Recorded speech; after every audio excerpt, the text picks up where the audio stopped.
In this video, we'll discuss the top 10 tips for using the Salesforce mobile app.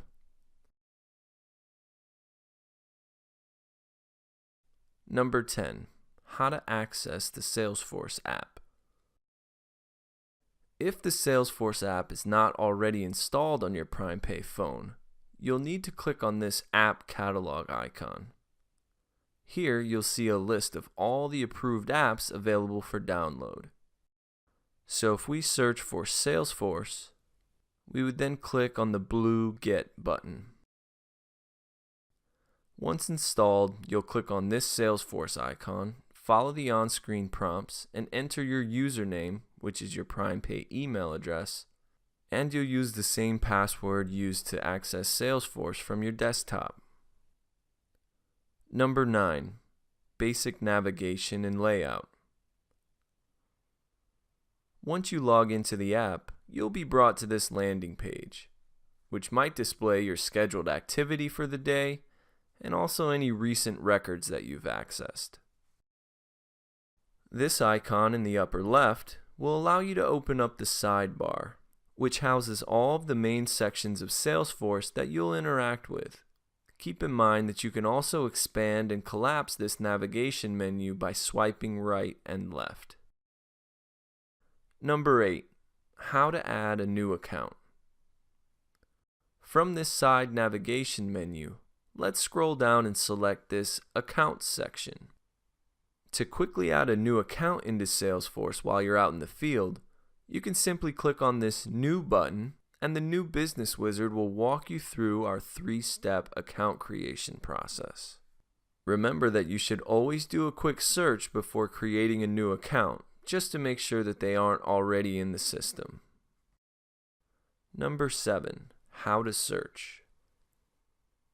You can quickly search our entire Salesforce database for any accounts or contacts by simply tapping on this magnifying glass icon up in the header. We want to access an account called Jim's Pizza, so let's type that into the global search box. We'll then select this account. Number 6. How to make a Salesforce support request. Now that we have an account pulled up, you'll notice a few of these quick action icons at the bottom of the screen. If we click on this Show More button, you'll see the entire list of action items. If we click on Question, you'll see this screen where we can type in our question on this line, provide any additional details in this section. Then we would click on this mention icon and type Salesforce support, clicking on this suggestion to lock in our @mention. And then the last step is to click on this blue Ask button to submit our question. Number 5. How to research an account. Here you'll notice that we've selected the Details tab, which shows some basic account information. But if you swipe over to this Related section, you can see things like the specific contacts, and we can use this arrow to go back. We could also look at any existing opportunities, and if this were a current client, you could use this section to see which services they're currently using. Number 4. How to quickly log a drop-by.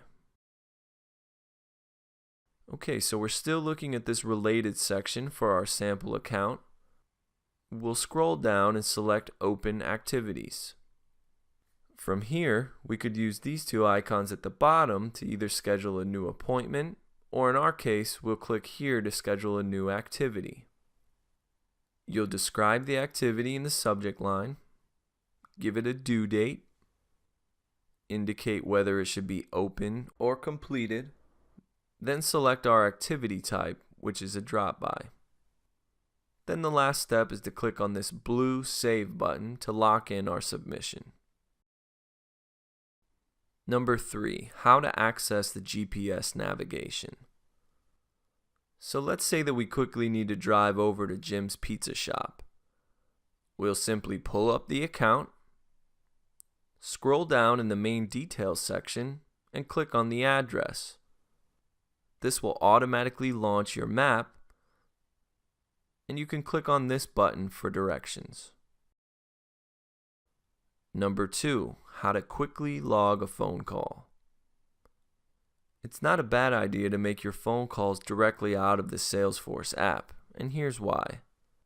If we click on this yellow call button at the bottom of any account or contact, it will ask you if you want to do one of two options. You could tap here to place a call to this phone number, or you could click here to simply log the activity without calling. So if we go ahead and click here to make the call, you'll notice that as soon as we hang up, it's going to automatically prompt us to log the phone call activity. So we'll make a couple of quick notes and click Save. And number 1, how to use the NearMe app. So if we go back to that side navigation menu that we mentioned earlier, we can click on this NearMe button. This is going to pull up a map and locate all the different Salesforce accounts that are near our current location. This is a great tool to use every time you visit a new section of your territory. You could use this drop-down menu to focus on different types of accounts like brokers, CPAs, or current clients. You can pinch and zoom the map, click on each one of these red pins to see the account name, and then to take an even closer look, you can click on the account name to jump back into the Salesforce app.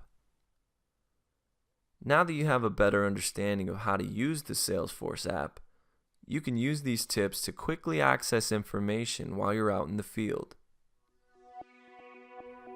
Thanks for watching. Check out our other videos for more great information.